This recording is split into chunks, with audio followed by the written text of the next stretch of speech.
honestly, I think it's a fucking shit show. It's just frustrating because you pay $80 for a parking pass and it doesn't guarantee you parking, one. And then you have to park in Africa to get to your class. And then it makes you late, and then it's annoying.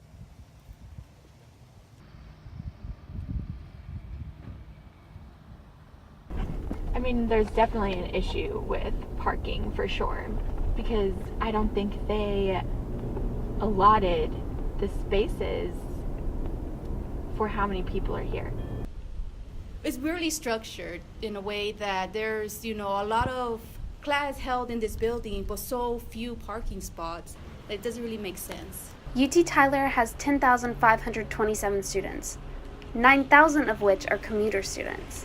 These students travel anywhere from 5 minutes to an hour and a half to get to school, only then to spend another 10 or more minutes trying to find a parking spot. But the parking crisis at UT Tyler isn't just about finding spots. It's about all the fees and tickets that go with it. Let's talk parking fees. Oh, the ones here at UT Tyler, they're the worst. Like, it's ridiculous. Last semester it was $72, and I probably only used it for about half the semester, but I was terrified of getting a parking ticket, so I went ahead and got one anyway. This semester they raised it to $80, which is even more ridiculous, and I thought I heard a teacher mention something about $100 for a parking pass, maybe at the parking garage or something. I don't know if that guarantees you a space or what. Pause. Justin's right about the $100 fee, but that's for teacher parking permits. Faculty can pay another $200 to get a reserve spot, but I don't know how many do that outside of the administration. And really, honestly, it's the having to go pay an extra fee. If it was rolled into the tuition fee or whatever other fees they're hiding in student life fees that, I don't go to anything on campus. Can I get the student life fee back, please? If it was just rolled in with every other fee, I wouldn't care because I wouldn't know. The difficulty with parking at UT Tyler isn't a recent problem. It starts in 1976 when a student accidentally parks in an unmarked faculty parking lot and gets a ticket. In March of 1986, the idea of a parking fee was introduced. By September of that same year, students were paying a $15 fee that they claimed the university snuck into their tuition. In 2001, the administration claimed that there was relatively little parking concerns on campus. The administration claims that students are lazy and are unwilling to walk far distances to get to class. During this time, 4,000 students shared 1,498 parking spots. In 2003, there are the same complaints. The permit fees are increased to $30, funding the maintenance of the lots, and students begin to complain that there are too many special reserve spots. While not in the Patriot, during the 2017-2018 academic year, parking was made illegal on the north side of Varsity Drive. This is where students who can't or won't afford the parking permit park. There was no official communication that I could find, so the students who were affected found out by coming back to their cars to find their windshield with a ticket tucked underneath. Do you think that parking is worse at the beginning of the semester? Absolutely. Yes. I cannot wait till like the middle of the semester or Fridays when people realize, let's not go, it's not that. I hate it. The first week of the semester is always the worst with parking. And I don't like how they reserve like spots.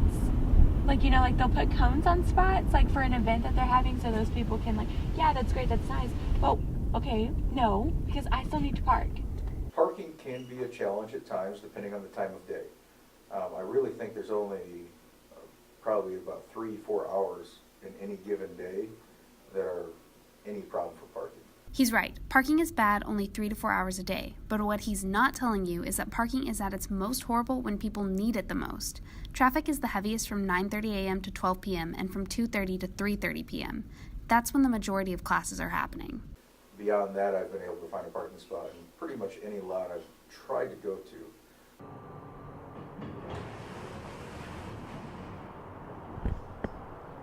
The new Seoul parking garage was supposed to be the solution to this parking dilemma.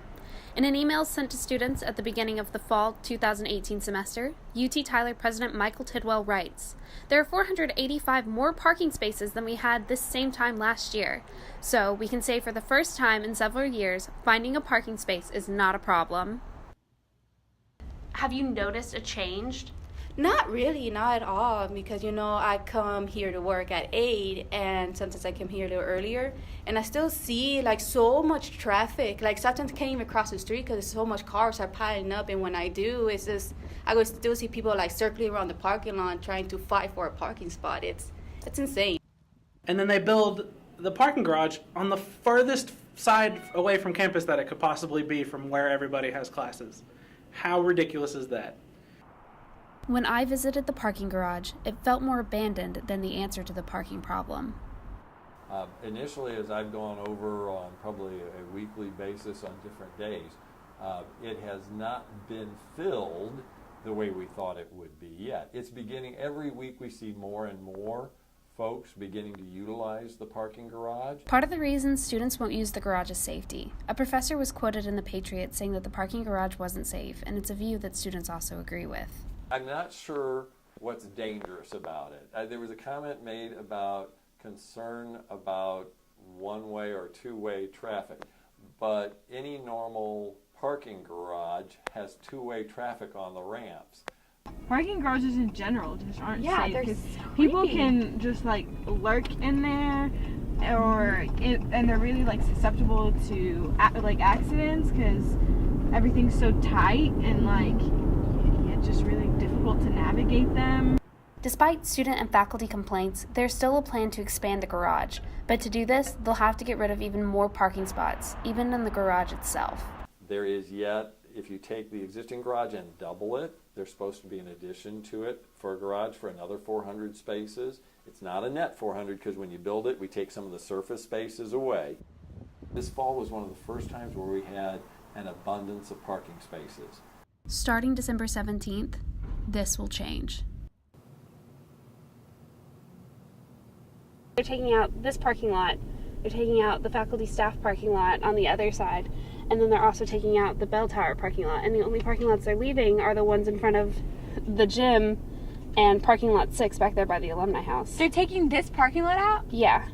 It's starting, I believe, construction starts January 4th. Where the fuck are we supposed to park? That's the question everyone's asking. So did you hear about the new quad that they're building? Where they're going to take away New all three quad? of these? They're taking No. all three of these parking lots away right here. What? Yeah, they're taking all 3 parking lots away. Why? When you drive into our campus and look, if you drive in today and look out there, who's got priority on this campus? A 2-ton vehicle that's parked there for 9 hours a day. Who's more important to UT Tyler? A 2,000 pound vehicle or a student? The administration is building a new quad starting December 17th. It will take up lots 3 and 4 with a possibility of lot 5. It is costing the university $2.2 million, and they want another $1 million in donations to finish lot 5. This is taking away 250 parking spots in the most heavily trafficked parking lot of the campus.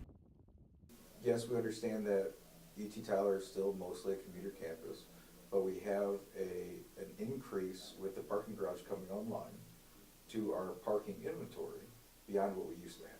Because isn't it just going to be a net gain of 100? Roughly, yes. The students who want to come, park, go to class and go home, we will have parking lots available. And I guarantee, are they in the right location? Are they the most convenient? Can I just simply drive up to my building right next to the front door, park, get out of my car, walk in the door, and go to class and go? No, they're not. Our contours are just, we are not a drive-in university. For many students, this is the first time they're hearing about the quad. The administration has not announced anything publicly yet, but they stand behind the decision. I think having a quad, having a green focal point to where we can hold official university events is a good thing. Because I think that's so stupid. I'd much rather have a parking space closer to my class than a quad.